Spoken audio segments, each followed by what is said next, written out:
Welcome everyone to German Tool Reviews. Today we're going to take a look at this Helko Traditional Series Wood Splitting Maul. I really just wanted to get this to compare it to the Ochsenkopf Big Ox Maul, which is the one I would typically use.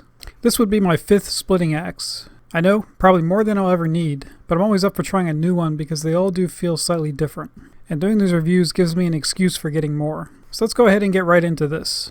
I really have to say I like the way that these are packaged. Included with the axe is a leather sheath, a bottle of Axe Guard protective oil, and a catalog.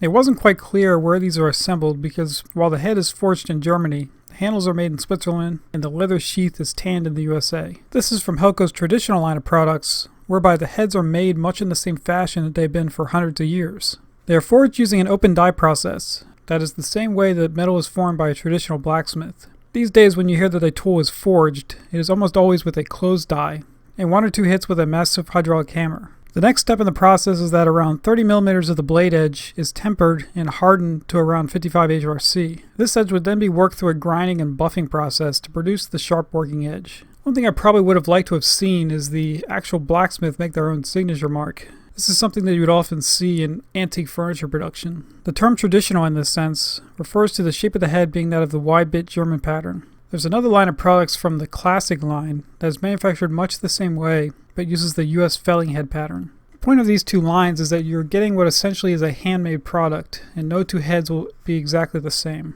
The axe does come with this nice USA-made Helko branded leather sheath with nickel-plated rivets. That's definitely something I like about these Helko axes is they all come with one of these that is very nicely fitted for the axe that it is applied to. I'm kind of surprised that Helko doesn't have some sort of cross-reference table that matches their sheaths with other axe brands, because I'm very tempted to buy one for each of my non-Helko branded axes.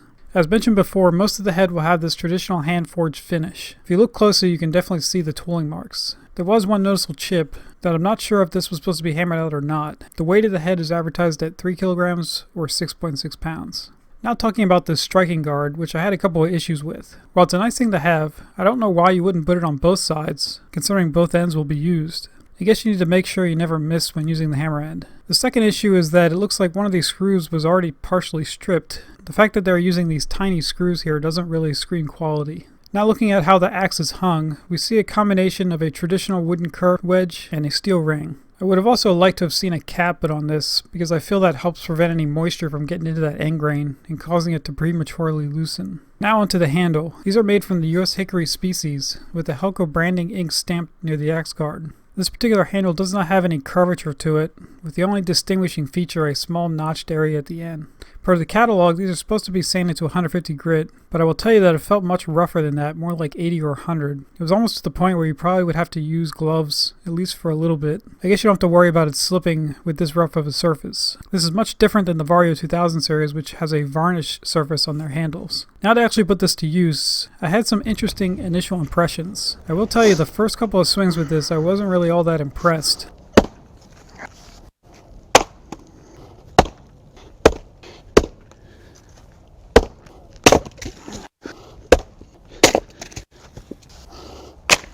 I didn't feel like I was getting the splitting action that I thought with this much of head weight. What I think happened here is that there is a protective lacquer applied to the edge that was gumming up from the friction between the axe head and the wood. I think once this started to wear away, after about a dozen or so strikes, I was getting much better results. Overall, got the job done. I did get a chance to also use the hammer end with this new Helko wedge that I will hopefully be reviewing in the near future. I didn't see any issues with the hammer end, and it works exactly as it should. In comparing this to the Ochsenkopf 635 Maul, both ends have the same weight and approximately the same length, but the Helko uses a much thinner handle and ends up weighing about a pound less than the Ochsenkopf. I have some concerns about the longevity of the Helko handle, so if the day ever comes when I need to replace it, I think I'm going to try using one of the Ochsenkopf rod band style handles that will hopefully fit this style head. As I get more use out of this thing, there might be a revisit in the future if I find anything else worth mentioning. But honestly, if I had to choose between the two, I probably would still go with the Ochsenkopf at this point. Hopefully you enjoyed that look at the Helko Traditional Splitting Maul. Check out the link in the description of the full review. There are also some affiliate links in the description if you feel the urge to pick this unit up. Have a good week and I'll catch you guys next time.